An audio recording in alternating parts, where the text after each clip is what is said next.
Halo semua, kita senang banget ada banyak yang tune in di Worship and Words, bahkan dari berbagai area di Indonesia, antara Sabang sampai Merauke, dari berbagai kota. Senang sekali ada banyak cerita-cerita kehidupan yang powerful dan pengalaman doa-doa yang dijawab. Itu semua sangat memberkati kami dan juga semua kita yang selalu tuning in. Jangan lupa untuk Anda yang memiliki kesaksian atau pengalaman selama Worship and Words ini, Anda bisa menuliskan kesaksian Anda di live chat, DM Instagram, atau WhatsApp ke nomor berikut ini. Yuk kita siapkan diri kita untuk Worship and Words malam ini.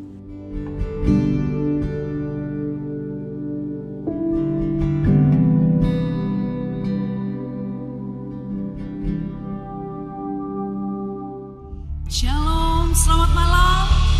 Bapak Ibu Saudara dimanapun berada, malam hari ini kembali kita berjumpa di Worship and Words, dan biarlah malam ini menjadi malam di mana kita worship, kita menyembah Tuhan kita yang hidup. Dan bila ada pokok-pokok doa, saudara bisa tuliskan di live chat ataupun di live Instagram di bawah, dan kita akan sama-sama mendoakan saudara sekalian. Mari siapkan hati kita. Kita akan menyembah Tuhan. Haleluya.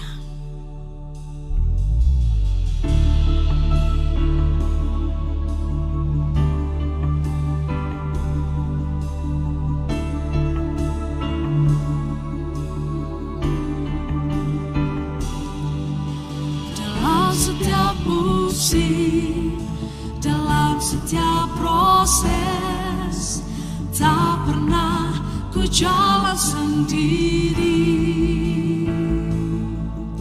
Dalam pergumulan, dalam kemenangan, Engkau Yesus yang besertaku. Kau Tuhanku yang turut bekerja di dalam segala perkara hidupku.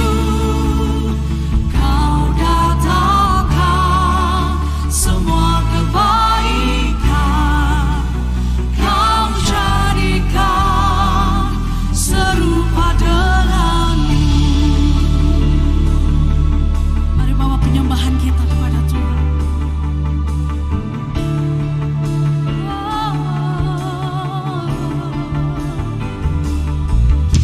Dalam setiap musim, dalam setiap proses, tak pernah ku jalan sendiri. Dalam pergumulan, dalam kemenangan, Engkau Yesus yang besertaku. Kau Tuhanku yang turut bekerja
setiap hati kami. Kau sendiri yang menjamah setiap hati kami Tuhan.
you Jesus.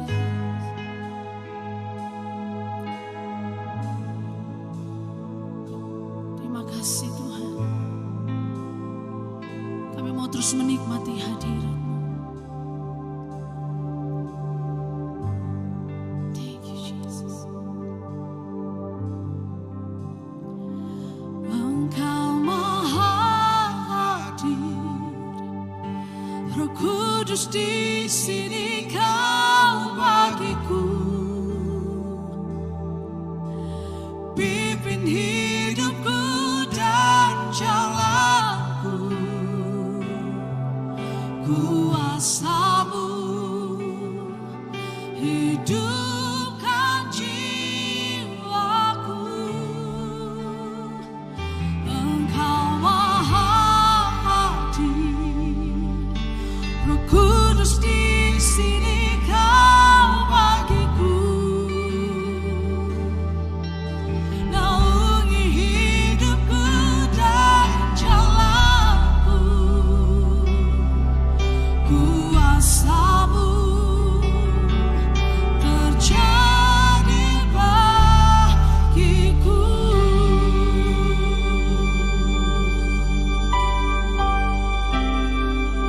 Mari dengan segenap hati angkat suara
Jesus.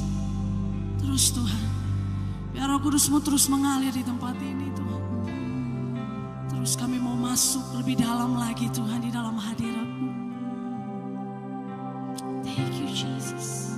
Thank you Jesus. Saat indah ku berhadapan denganmu, memandang wajahmu, Yesus kekasih jiwaku.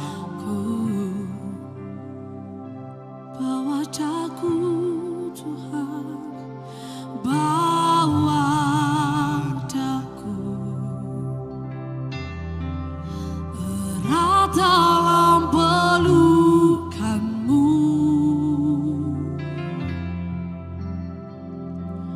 menikmati kasih dan indahnya hadirat-Mu.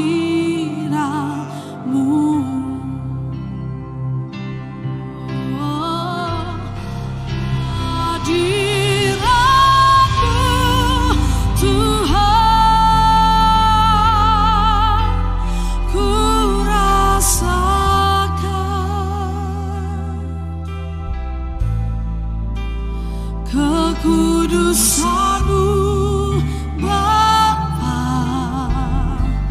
penuhiku,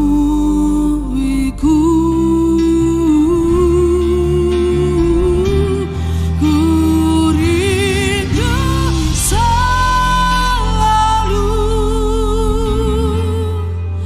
diam dalam hait-Mu, menikmati kasih anugerah-Mu. Dengan kesungguhan hati, naikkan pujian ini bersama. Sangat indah, ku berhadapan denganmu, memandang wajah-Mu, Yesus kekasih jiwaku. Bawa kami Tuhan, bawa daku, yes, erat dalam pelukan-Mu, menikmati kasih dan indahnya hadirat-Mu.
Dunia nggak sanggup memberikan yang terbaik buat kami. Tapi kami tahu Engkau Allah yang sanggup memberikan yang terbaik bagi kami, Tuhan. Thank you, Jesus. Terima kasih, Tuhan. Thank you, Jesus. Apapun boleh terjadi dalam hidup kami, tetapi di dalam-Mu, Tuhan, tidak ada yang mustahil. Thank you, Jesus.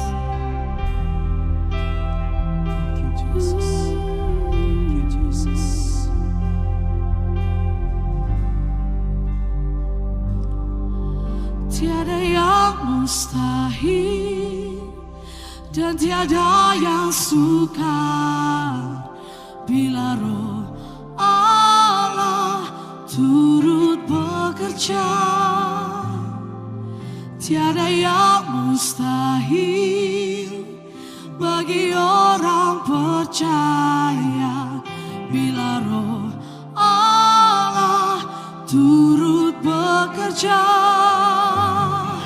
Tiada yang mustahil dan tiada yang sukar bila Roh Allah turut bekerja.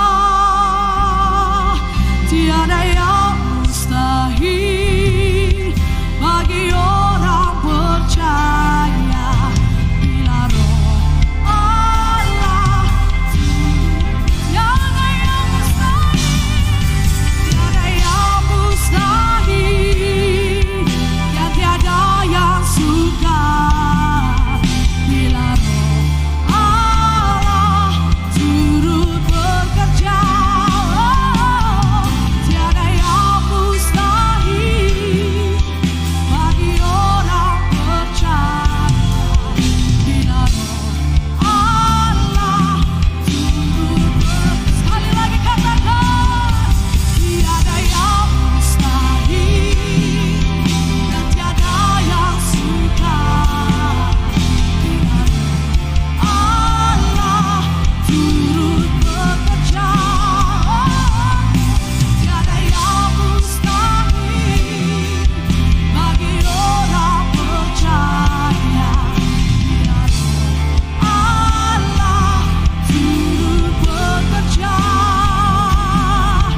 Bila Roh Allah turut bekerja. Bila Roh Allah turut bekerja antara kita.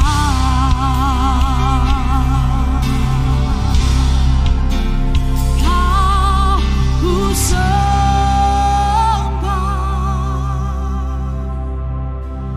Kau ku sembah,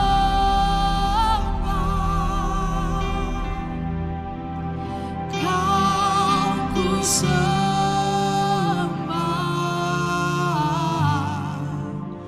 oh Tuhan.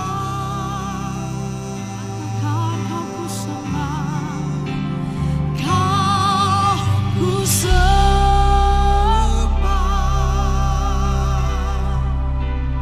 Kau ku sembah,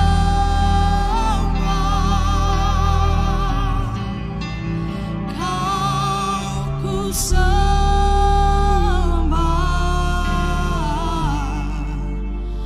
oh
kita berdoa bersama-sama. Tuhan Yesus, kami datang kepada Tuhan dengan percaya bahwa Engkaulah Tuhan yang mendengar setiap permohonan anak-anak-Mu, dan kami pada hari ini datang menghadap kepada Tuhan, memuji, memuliakan Tuhan, dan kami tahu Tuhan mau mendengar doa-doa yang kami naikkan. Secara khusus kami berdoa buat saudara-saudara kami yang dalam keadaan sakit. Mereka membutuhkan pertolongan dari Tuhan. Mereka telah berusaha dan mereka belum melihat hasil. Tapi kami percaya ya Tuhan, dari Tuhan kami akan memperoleh jawaban. Bagi mereka yang dalam usahanya kesulitan, Tuhan keuangannya yang kacau balau, Tuhan Engkau Tuhan yang sanggup memberikan hikmat dan membukai pintu-pintu yang baru, sehingga anak-anak-Mu bisa mengalami mujizat dan kuasa Tuhan yang Tuhan lakukan bagi mereka semua. Untuk itu semua Tuhan, kami memanggil nama Tuhan. Di dalam nama Tuhan Yesus, Engkau mendengar setiap doa anak-anak-Mu. Engkau mengasihani setiap anak-anak-Mu. Engkau peduli dengan mereka semua. Dan Tuhan berkatilah mereka. Ulurkan tangan-Mu. Datang mengunjungi mereka satu persatu. Dan Tuhan memberikan kesembuhan. Tuhan memberikan kemenangan. Dan melimpahkan berkat-Mu buat setiap anak-anak-Mu. Terima kasih Tuhan. Kami memuliakan Tuhan buat anugerah Tuhan yang besar. Dan tiba saatnya sebentar kami akan mendengar sebagian dari kebenaran firman Tuhan. Berkatilah tiap hati kami, supaya hati kami boleh menjadi tanah hati yang baik. Roh Kudus akan menolong kami semua, supaya apa yang kami dengar akan memberkati dan memberi kekuatan dan semangat dan menyalakan gairah kami untuk mengiring Tuhan Yesus. Haleluya. Terima kasih Tuhan. Di dalam nama Tuhan Yesus kami berdoa. Amin. Puji nama Tuhan. Saudara-saudara yang dikasihi Tuhan, kiranya Tuhan memberkati kita semua hari ini. Dan pada kesempatan ini saya ingin bersama dengan saudara membahas atau memberi judul tema pembahasan ini, di bawah kuasa Tuhan. Di bawah kuasa Tuhan. Puji Tuhan. Berada di bawah kuasa Tuhan itu sangat menyenangkan. Ya, sangat menyenangkan. Siapapun kita mengerti ya, bahwa menangani hidup kita sendiri itu kita kesulitan. Tetapi kita tahu Tuhan mengerti menangani kita dengan lebih baik. Tuhan punya banyak cara untuk menangani setiap kehidupan. Ya, yang pasti tunduklah di bawah kuasa Tuhan. Ya, tunduklah di bawah kuasa Tuhan. Kira-kira saudara-saudara, apa bayangan kita bila kita berada di bawah kuasa Tuhan? Apakah Tuhan itu nanti akan menyiksa kita, mempersulit hidup kita, atau menghambat perkembangan kita? Ya, atau Tuhan itu akan merepotkan dan akan menekan kita begitu rupa karena aturannya terlalu banyak, sebab Dia itu Tuhan yang perfect. Atau sebaliknya, apakah Tuhan sanggup mengangkat kita? Apakah ketika kita lemah dan gagal, Dia masih mau menolong dan peduli dengan kita? Apakah Tuhan sudi? Ya, ketika kita jatuh di dalam dosa, apakah Dia masih mau dan sudi untuk menerima kita? Apakah Tuhan mau menopang kita di saat kita melakukan kesalahan-kesalahan? Ya, apakah Tuhan masih? Mungkin kita bisa tanya begitu banyak pertanyaan untuk itu, saudara-saudara.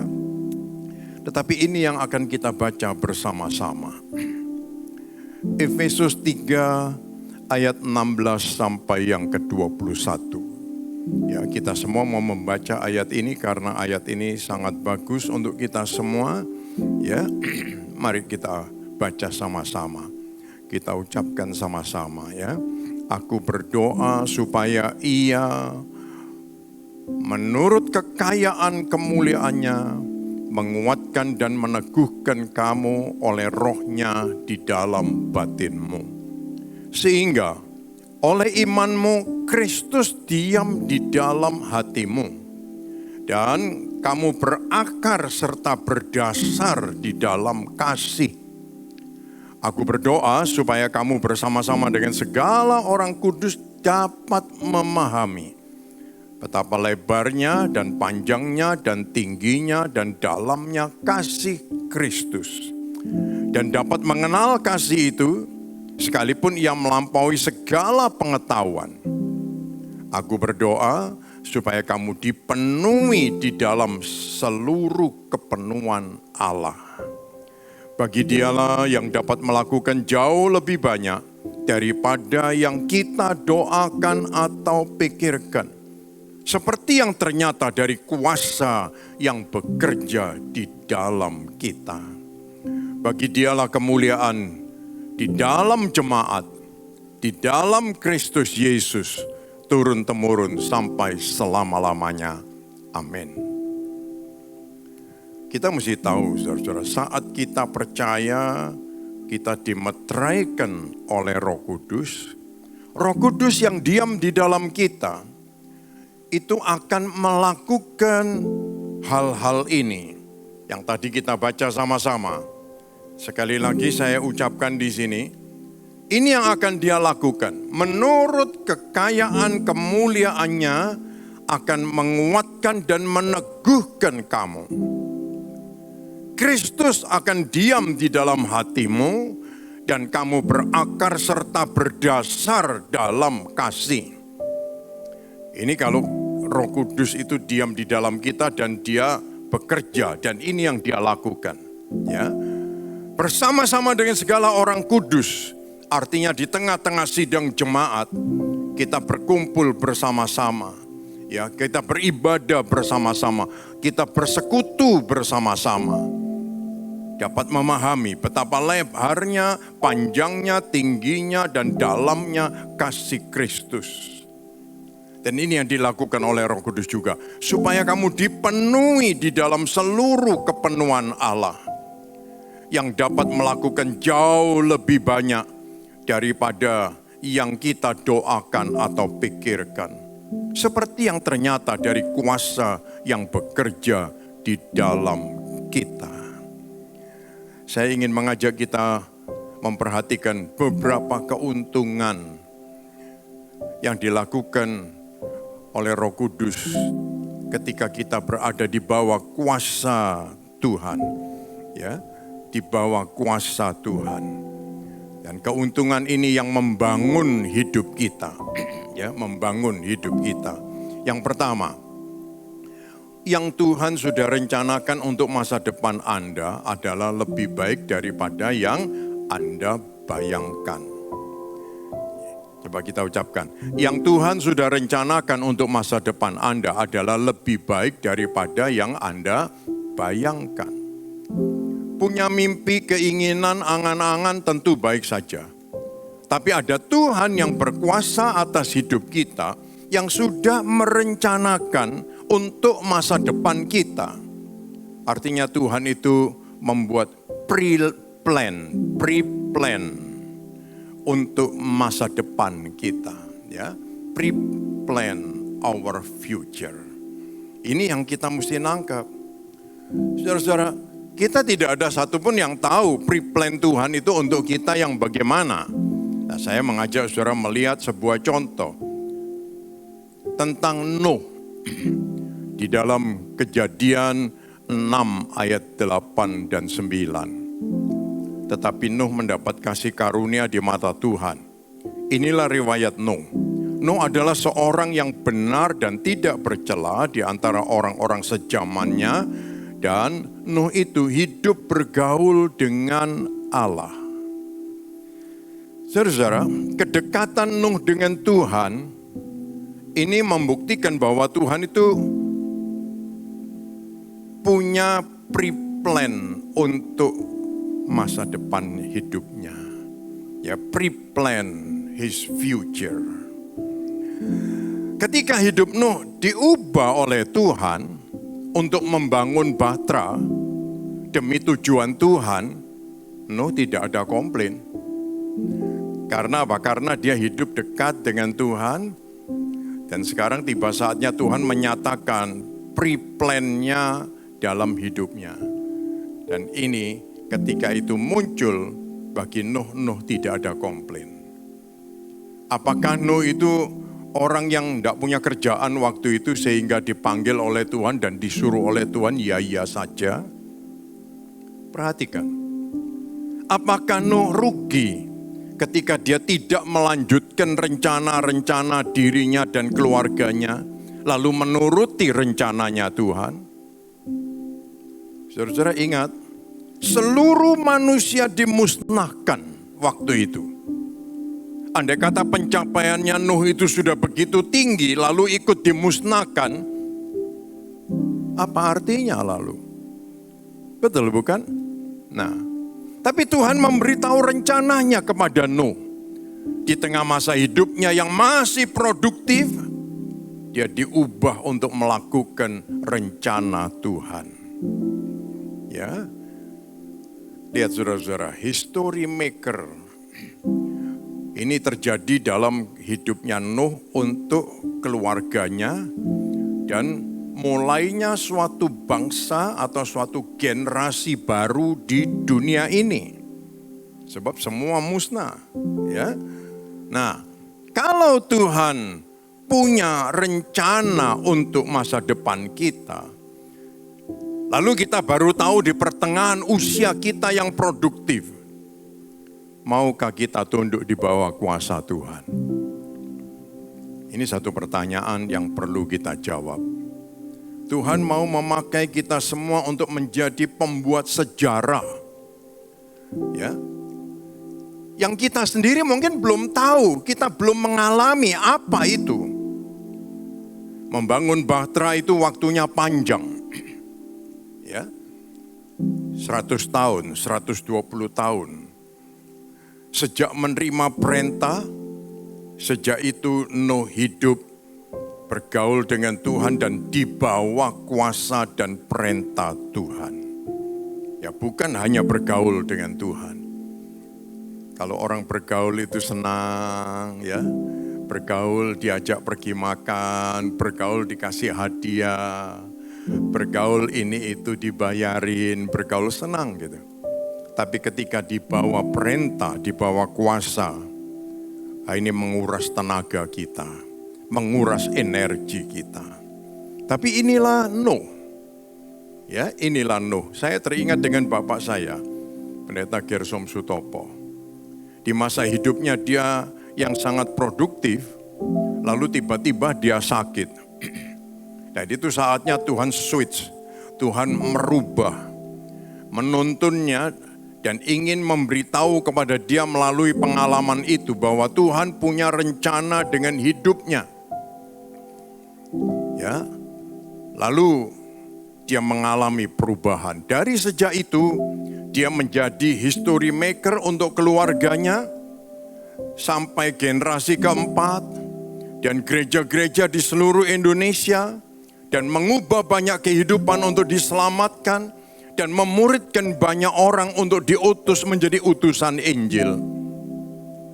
Saudara-saudara, dia sempat mimpi menjelang pelayanannya itu. Ada orang bawa gendongan, ya, keranjang gendongan, seperti orang jual jamu, jual macam-macam digendong gitu dulu. Mereka sambil jalan, gendongannya di belakang. Lalu datang justru sama dia. Dia bilang, kasih tulisannya Mandarin, bilang apa? Mau beli Matius, mau beli Markus, mau beli Lukas, mau beli Yohanes. Oleh sebab itu lalu papa saya ini dia kalau khotbah Alkitabnya Mandarin terus sampai meninggal. Ya, dan dia khotbahnya bahasanya bahasa Indonesia. Sebab orang-orang ini, orang-orang Indonesia asli yang datang dengan bawa gendongan tadi itu. Tulisannya Mandarin, tapi dia minta mau beli Matius, Markus, Lukas, Yohanes. Saudara-saudara sekalian, Tuhan mau memakai kita semua untuk menjadi history maker, untuk generasi di depan kita. Oleh sebab itu mulailah belajar menggenapkan perintah dan panggilan Tuhan. Dia nggak pernah salah bagi kita. Bagi Anda-Anda yang sedang sekolah atau kuliah, Tuhan punya ini, pre-plan untuk masa depanmu. Kedekatan dengan Tuhan ini membuat kita bisa mendengar, mengerti suara Tuhan, perintah Tuhan yang Dia berikan untuk kita. Sehingga kita mengerti bagaimana berkeluarga, bagaimana bekerja, bagaimana melayani. Haleluya. Ya, apa yang terjadi dalam hidup ini, mungkin di keluarga kita, pekerjaan kita, pelayanan kita, pastikan kita ada di bawah kuasa Tuhan. Ya, jangan sampai kita membuat keputusan-keputusan atau pilihan-pilihan kita sendiri yang kita sendiri tidak tahu akan berujung bagaimana. Ya, dan kita mesti yakin pre-plan-nya Tuhan itu jauh lebih baik daripada kemauan dan cita-cita kita sendiri. Saudara-saudara, hal ini juga terjadi pada Musa. Ya, Musa itu dilahirkan di masa perbudakan, dan karena perkembangan masyarakatnya begitu cepat dan banyak, lalu dia harus dibunuh atau dibuang. Nah, Musa waktu itu dia dipungut di tepi sungai. Lalu dia jadi anaknya putri Firaun. Musa sendiri tidak bisa membayangkan apa yang akan terjadi dengan hidupnya. Dia tahu dia orang Ibrani. Dia tahu dia mendapat kesempatan ada di istana. Tapi ini lalu mau bagaimana gitu. Tapi Tuhan sudah merencanakan lebih dulu. Pre-plan. Dan lebih dari yang dapat dia bayangkan sendiri. Saat dia ditemui Tuhan di belukar yang menyala, sejak saat itu Musa belajar hidup di bawah kuasa Tuhan. Ya, kita semua mesti menemukan masa-masa seperti itu. Nuh bergaul dengan Tuhan, tapi masih belum cukup. Lalu Tuhan panggil dia untuk melakukan sesuatu history maker. Bagi Musa juga begitu, belum cukup. Ya. Lalu Tuhan panggil dia untuk hidup di bawah kuasa Tuhan. Dia tidak bisa membayangkan bahwa dia akan memimpin umat Israel untuk keluar dari Mesir dengan mujizat demi mujizat. Sampai dia disuruh Tuhan membangun tabernakel. Ini bukan hal yang gampang.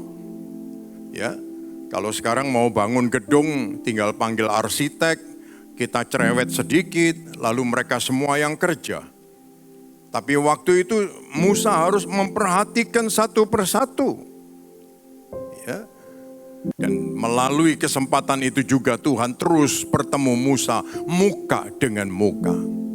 Dan dia menjadi history maker. Haleluya. Apa yang kita bayangkan dengan hidup ini? Seringkali kita berkata, waduh iya asalku ini, latar belakangku ini, keluargaku ini, pendidikanku ini, rasku itu ini. Apapun itu, kita perlu berjumpa dengan Tuhan dan kita perlu menangkap pesan yang dari Tuhan. Dan mulailah hidup di bawah kuasa Tuhan. Haleluya. Kadang-kadang kita lalu di tengah perjalanan kita ini kita banyak melihat, lalu kita juga punya keinginan. Aku kepingin seperti si A karena dia sukses. Aku kepingin seperti si B karena dia jadi termasyur. Aku kepingin seperti si C karena ini dan itu. Baik-baik saja. Orang yang ada di sekitar kita itu sebetulnya menginspirasi kita. Tetapi Tuhan punya kehendak dan rencana dengan hidup kita yang berbeda dengan lain orang. Saudara-saudara, Musa itu sempat kepingin seperti kawannya yang lain. Dia lihat salah satu orang saudara ya Ibrani yang diganggu oleh orang lain, dia melangkah, dia ambil tindakan sampai dia bunuh orang itu. Tapi itu pun membuat dia mesti melarikan diri. Karena istana mendengar berita itu. Lihat saudara-saudara, kalau hanya kepingin seperti si A, si B, si C, jangan-jangan kita malah kejeblos. Ya.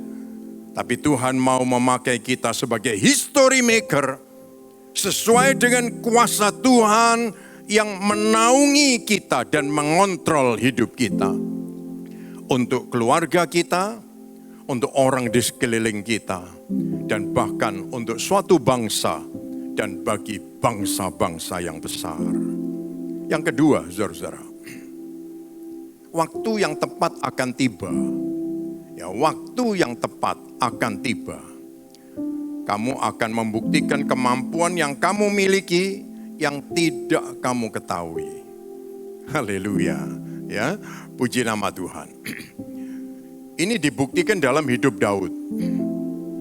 Ya, Daud.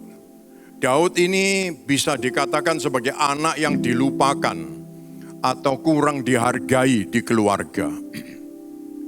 Saudara bisa membayangkan keluarga Isai ini diberitahu Nabi Samuel akan datang, kumpulin anak-anakmu karena salah satunya akan diurapi. Tetapi yang dikumpulkan oleh Isai adalah kakak-kakaknya dari Daud. Lalu diperkenalkan, ya kakak-kakaknya Daud, karena Daud itu 7 bersaudara. Jadi yang satu muncul diperkenalkan, ini yang sedang bekerja di pasar modal Wall Street. Waduh, ini mestinya dipilih yang kayak gini-gini. Yang satu ini adalah rajanya properti, ya di Hong Kong. Waduh, luar biasa. Yang satu lagi gitu, ini adalah yang bekerja di bidang kedokteran profesional, yang telah menemukan banyak penemuan-penemuan. Yang satu ini adalah yang bekerja di pemerintahan. Katakan saja wakilnya siapa. Ya, saudara-saudara. Lalu yang satu ini adalah pebisnis yang sangat besar sekali. Satu di antara 9 naga. Lalu yang satu ini adalah ahli IT komputer, ahli AI. Dan yang satu ini lagi adalah profesor. Tapi Nabi Samuel justru mengatakan, loh kok bukan ini semua, masih ada enggak anakmu lagi gitu. Lalu Isai bilang, oh ya masih ada satu, ya kita tunggu. Sebelum dia datang kita tidak akan makan. Tahu-tahu muncullah Daud. Ya, dia dipanggil, dia datang, ya. Luar biasa. Dia datang masuk rumah sambil membawa kecapinya. Lalu dia nyanyi sambil jalan, dia masuk, dia nyanyi.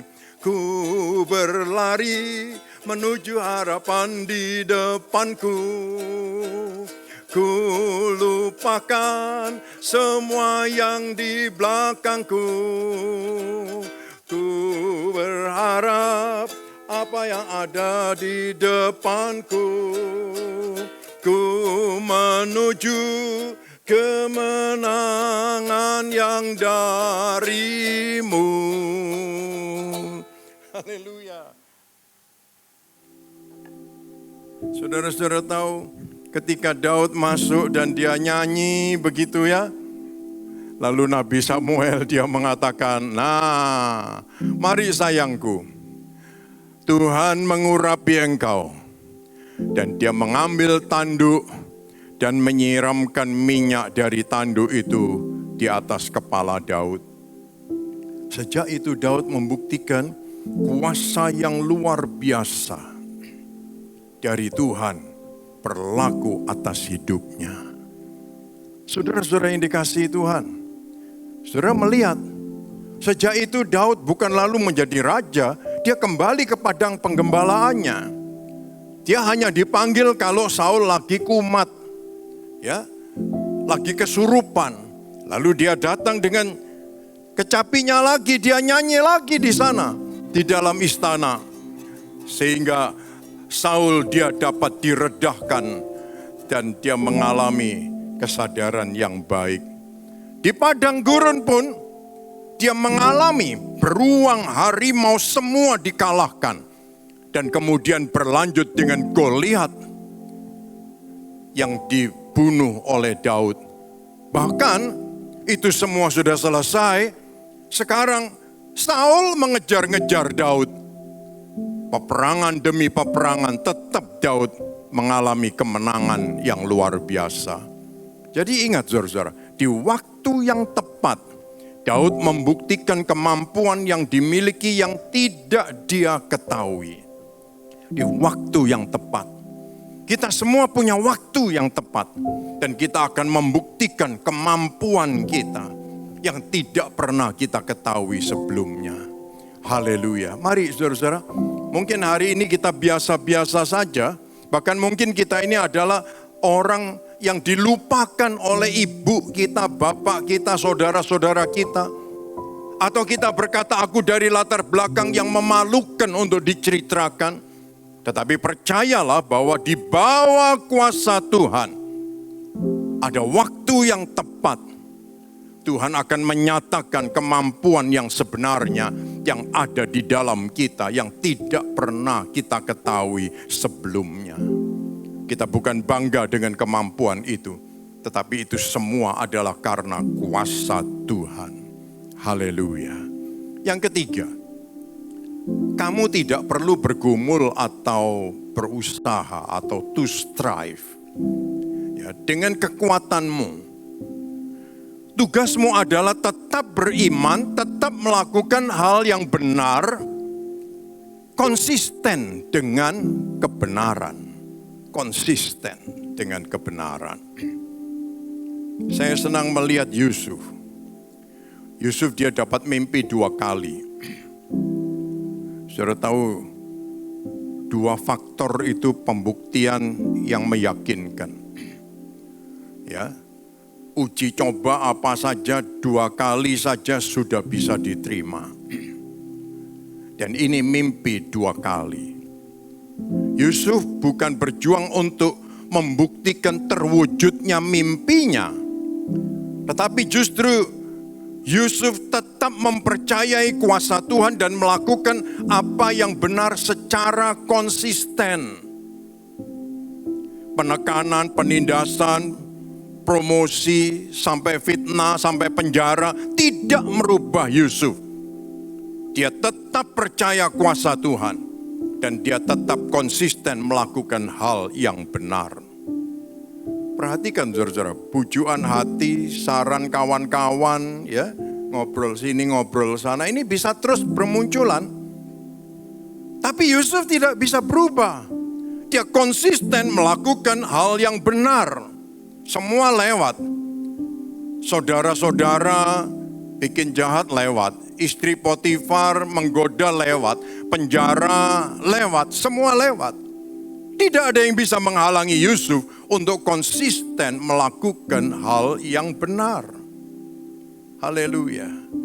Saudara-saudara, kuasa Tuhan yang mengangkatnya itu akan terjadi begitu mudah. Bukan dengan usaha, bukan dengan pergumulan Yusuf. Justru Yusuf pasrah banget. Sementara ada di penjara dia itu.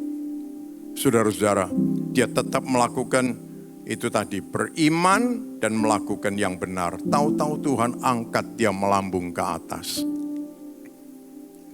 Mungkin kita bilang begitu, ini kan cuma Yusuf. Yang di depan tadi ngapain? Ya, saudara-saudara sekalian, tapi seringkali kita nggak tahan untuk berada dalam posisi Yusuf. Ya, nggak tahan. Masih banyak contoh lagi yang lain, saudara-saudara.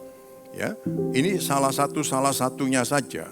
Dan yang keempat, Tuhan sudah merencanakan sebelumnya hidup yang baik untukmu. Tuhan sudah merancangkan sebelumnya hidup yang baik untukmu. Ini kita sudah mesti tahu.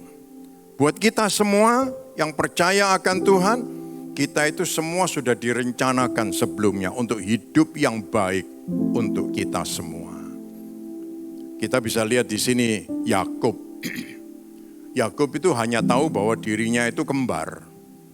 Ya. Dan makin besar dia makin mengerti bahwa ada yang artinya hak kesulungan. Makin mengerti dia. Nah, kedekatan dengan orang tuanya, Yakub makin mengerti juga bahwa pemegang hak kesulungan itu adalah Yakub. Secara anak-anak mereka hanya bergurau saja, tukar guling, jual kacang merah semangkok dengan hak kesulungan. Tetapi sesudah remaja, lalu dia ternyata disuruh pergi oleh ibunya. Bukan karena dia pemegang hak kesulungan, lalu dia boleh diam di rumah, lalu Esau disuruh pergi, justru kebalik. Justru dia pemegang hak kesulungan yang disuruh pergi untuk mengembara ke padang Aran di keluarga Haran. Coba saudara-saudara, saudara bisa membayangkan hidup di luar rumah. Perjuangan, pergumulan sehari-hari. Ya. Nah ini Yakub dia ada di luar rumah, tetapi dia pergi dengan hati gembira untuk mendapatkan tujuannya. Dan dia bekerja 21 tahun. Saudara-saudara, Tuhan memang sudah menyediakan hidup yang baik untuk orang-orang pilihannya. Kita semua perlu tahu, ya, bagi kita sekarang ini saudara-saudara persaingan begitu ketat, goncangan global itu begitu keras, ya. Itu semua bukan tantangan kita. Ya. Perasaan kita yang sering menipu ini membangkitkan perasaan. Wah, aku ini ditekan, aku dijahati, aku tidak tahan lagi, aku kok dijual, aku kok difitnah, aku kok sampai di penjara dan tidak ada orang yang menolong aku. Seolah-olah kita mau berteriak, aku tidak mau. Gitu. Tapi tetaplah ada di bawah kuasa Tuhan. Kita percaya Tuhan menyiapkan hidup yang lebih baik. Kalau ini semua tidak bisa kita lewati, kita mau mengambil keputusan dari keputusan diri kita sendiri. Wah, kita perlu makan waktu lebih panjang untuk membuktikan bahwa Tuhan menyiapkan hidup yang lebih baik. Perlu waktu lebih panjang. Haleluya. Kita tidak perlu saling menjatuhkan, ya, bersaing, ya, tapi tetaplah hidup di bawah kuasa Tuhan. Yang kelima, kemunduran Anda bukan karena Tuhan tidak menjaga. Dia sedang mengatur langkahmu. Semua orang dalam hidup bisa mengalami kemunduran, setback. Ya, setback. Kita bisa mengalami kemunduran. Tetapi ingat, He is ordering your step. Tuhan sedang mengatur langkahmu. Ini bukan hanya orang muda, orang tua pun bisa mengalami setback. Ya. Profesional juga bisa mengalami setback. Ya, saudara-saudara, siapa saja bisa mengalami setback. Itu bukan karena Tuhan tidak menyertai, Tuhan tidak menjaga, bukan. Karena Dia sedang mengatur langkah kita. Mengatur langkah kita.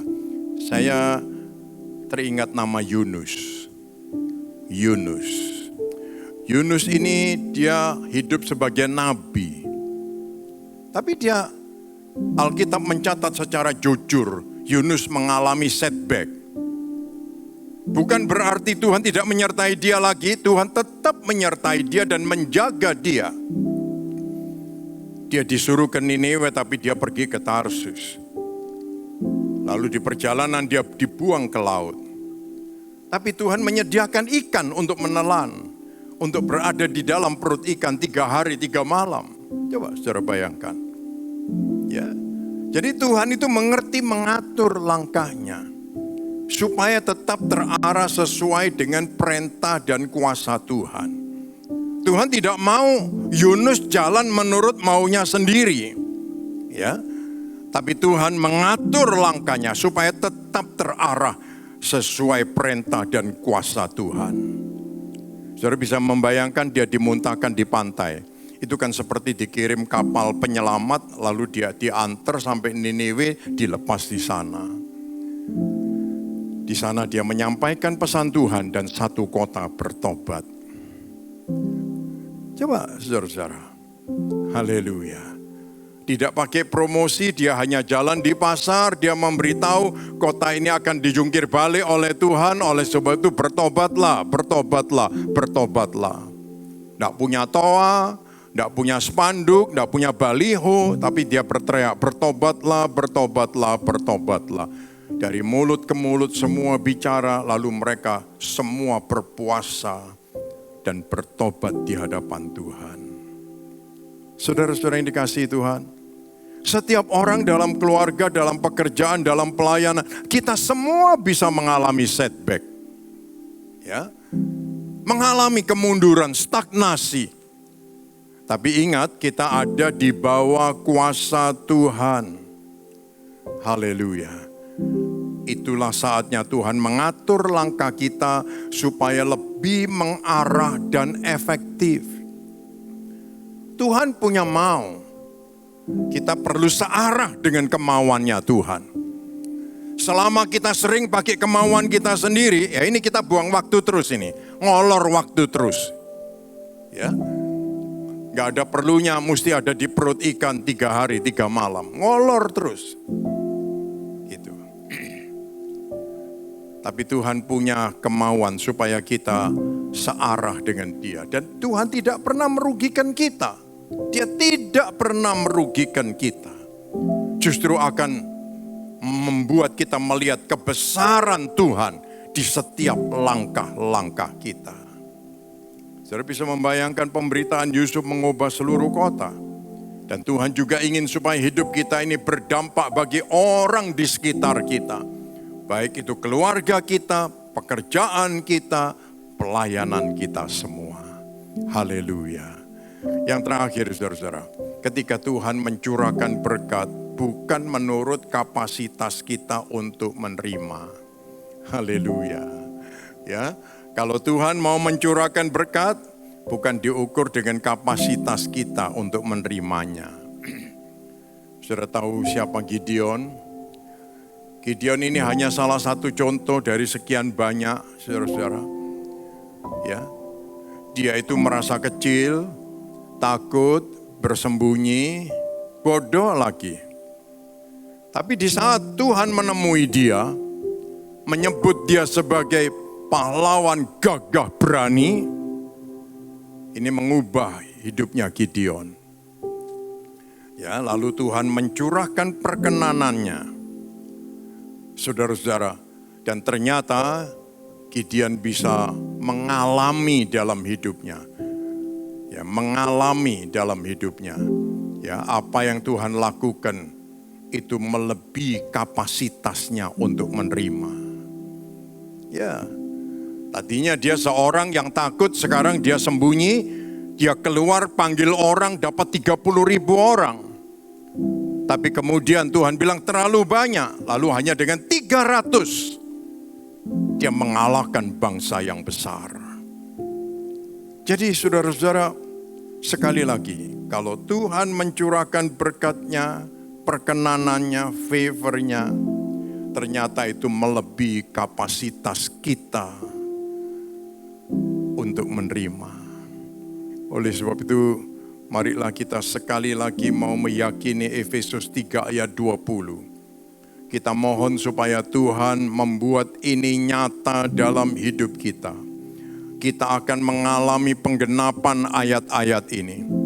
Dengan kuasa Allah yang giat bekerja di dalam diri kita, Allah dapat melakukan jauh lebih banyak dari apa yang dapat kita minta dan kita pikirkan. Haleluya. Hendaknya Allah dimuliakan turun-temurun di dalam jemaat melalui Kristus Yesus. Terpujilah Allah selama-lamanya.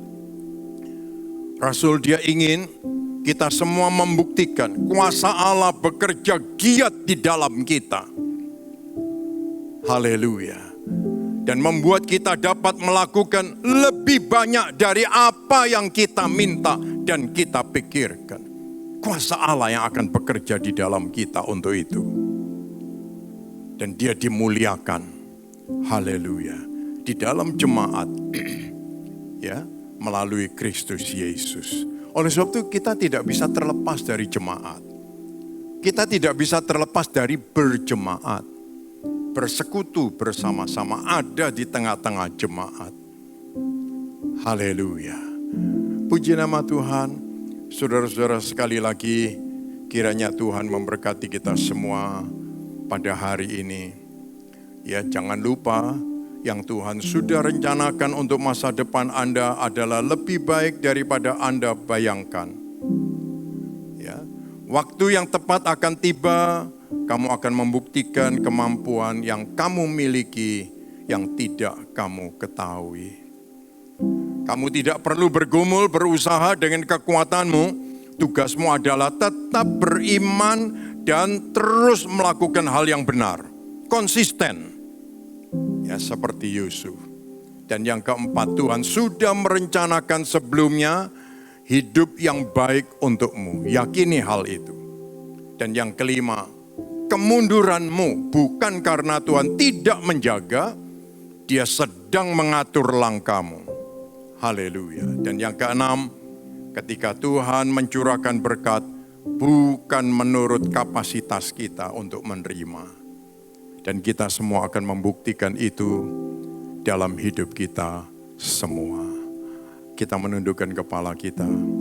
Haleluya, haleluya, haleluya. Kami bersyukur buat anugerah Tuhan. Kami berterima kasih buat kuasa-Mu. Ya Tuhan, yang begitu mulia, yang begitu besar, tetapi Tuhan mau menaungi kami. Dan Tuhan peduli dengan kami. Tuhan Yesus, kami berterima kasih buat karya-Mu yang besar. Engkau bukan hanya menebus kami, Engkau bukan hanya mengampuni dosa-dosa kami, tetapi Engkau juga mau menaungi kami dengan kuasa-Mu. Dan Engkau juga sudah merencanakan yang terbaik dalam hidup kami. Dan Engkau akan memakai kami sesuai dengan kebesaran kuasa-Mu. Sesuai dengan kekayaan dan kemuliaan Tuhan.